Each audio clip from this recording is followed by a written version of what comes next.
Je me présente, Bernard Launois, vigneron au Mesnil-sur-Roger depuis de nombreuses générations, de père en fils. L'arrière-arrière-grand-père était un vigneron émérité. Il a commencé à faire son champagne lui-même en 1872. Et donc, je suis rentré sur la maison dans les années 66, et puis j'ai créé tout un système œnotouristique pour respecter nos clients, respecter le tourisme et montrer que notre terre, c'était une terre généreuse, une terre importante pour le champagne et qu'on ne pouvait pas faire du champagne n'importe où.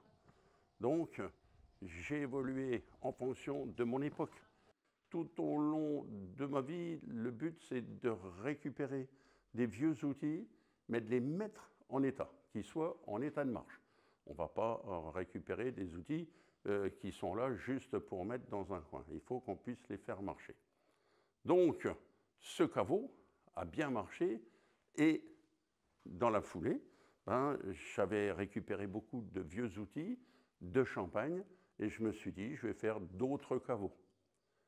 Et donc, j'ai repris toutes les caves, j'ai rallongé tous les boyaux, et j'en ai fait un musée. Dans le schéma du musée, on avait beaucoup de choses à montrer, mais on a essayé de distinguer tout ce qu'était le travail de la vigne avec le travail du vin. Et nous, à la maison, on a eu le premier pressoir, mes arrière-grands-parents, le premier pressoir du village. Aujourd'hui, on n'a plus la même ambiance avec nos pressoirs modernes, si ce n'est l'odeur du jus qui coule à la vendange, mais il y a beaucoup moins d'activités qui soient de fait. Donc, ça a été les premiers pressoirs, 18 tonnes de bois. Et ce qui faisait la force du pressoir, c'est la vis et la pression qu'on mettait. Tant qu'on a eu les vis en bois, il a fallu des gros pressoirs parce que la force de la vis était importante, mais pas assez, il y avait des pertes. Tandis que par la suite, comme en Champagne, on a commencé à faire des pressoirs qui étaient plus légers, mais qui étaient en ferraille. Donc c'était en acier qu'on avait nos pressoirs. Et donc la force était beaucoup plus grande pour serrer. Donc les récoltes ont augmenté, et donc on a commencé à faire des pressoirs dans chaque région. Le pressoir, il faut savoir, c'était l'histoire d'un homme, un charpentier souvent, un menuisier, qui, avec le bois, faisait des pressoirs qu'il avait vus durant ses périples. Ensuite, on a eu les ateliers de la SNCF à Épernay, ce qui nous a donné beaucoup de facilité pour travailler l'acier, étant donné que la vis de bois, elle est devenue en acier. Et la grande base qu'on a eue, je reviens toujours à nos ateliers SNCF, c'est là-bas qu'il y avait des gens qui étaient des mécaniciens, qui réfléchissaient, qui travaillaient l'acier. Et donc, ils fabriquaient pour les petits vignerons qui voulaient se faire un peu de vin, toutes sortes de pressoirs, dont un modèle qu'on a ici, où toute la base elle est en bois, et le système de pression, c'est un cric d'un wagon de chemin de fer. Et donc, il y en a qui étaient faits comme ça, des autres qui étaient faits avec un système à crémaillère. Tous les villages avaient un maréchal ferrant, avaient quelqu'un qui fabriquait en fonction de ce qu'il pensait.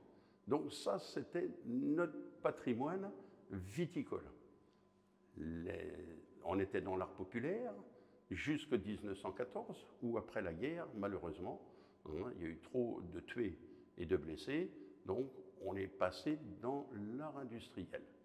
Beaucoup de nos concurrents, dans des régions différentes, sont venus voir un petit peu comment on entretenait nos vignes, parce qu'on appelait ça des jardins. À l'époque, on était tous dans nos vignes du matin au soir pour que la vigne soit belle, que l'environnement soit beau, et que le fruit soit aussi un bon fruit.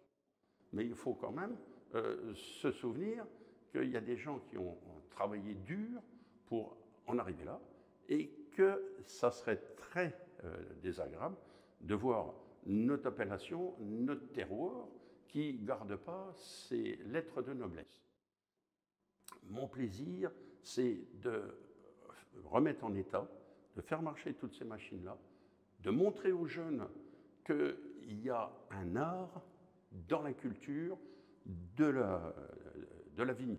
Voilà, donc le musée, c'est comme la vigne, hein, ce sont nos racines. On a des racines de la vigne qui vont puiser leur énergie dans le sol, hein, pour avoir le meilleur des produits, ensuite qui sera le champagne.